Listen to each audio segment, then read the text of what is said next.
Welcome to Business Purpose and Clarity with Petri. I'm your host. We talk about startup life, insights, practical tips, mistakes, failures, and everything between. Where do you get money?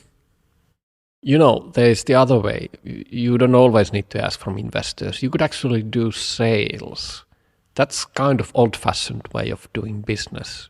You provide something with value, and no, it's not for the business deck, it's actually for the end customers, and they give you money, cash, hopefully, in return of the things what you give them. If you do sales, and if you don't, please try that thing. It's good in the long term, especially if the funding situation is getting a bit harder in the near future.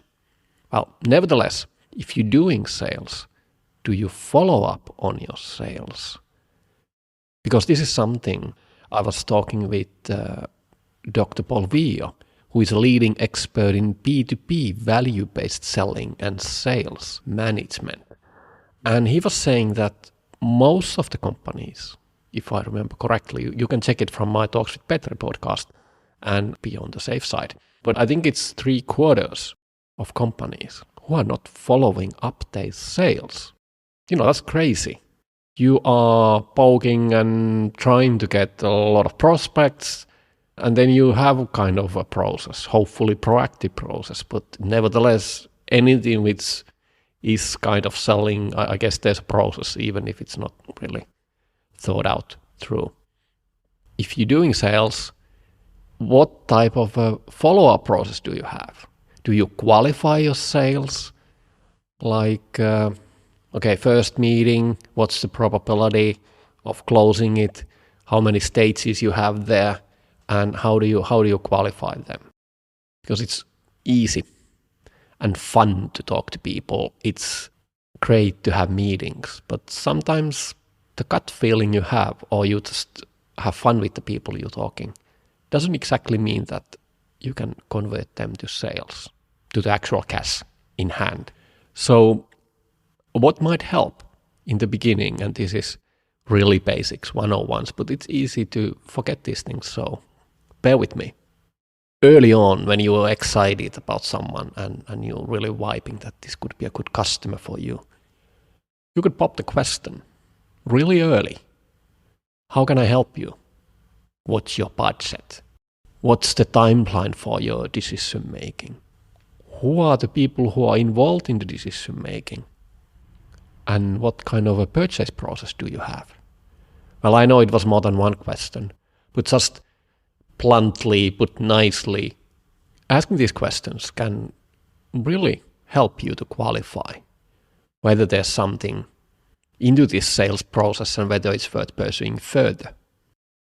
Also, it might be worthwhile if you're sending proposal, if you're already in that stage, just simply follow up by calling.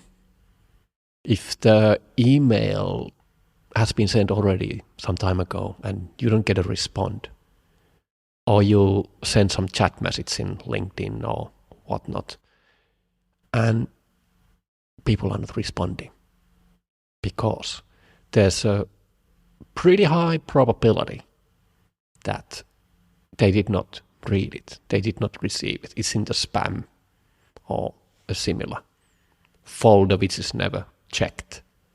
And you may miss a deadline. Somebody else might have been calling them, you know, the traditional good old-fashioned way.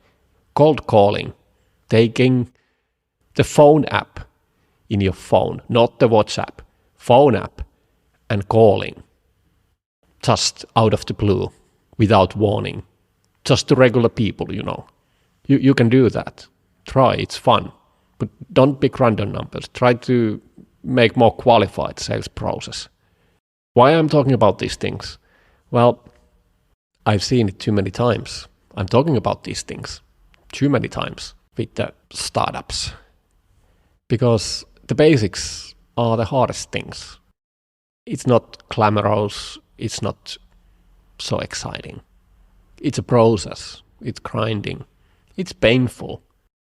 But if you're not measuring, if you're not tracking, it's harder to get the results, it's harder to improve. And this is low-hanging fruit. You put it in place and you are already in the top 25% of the companies.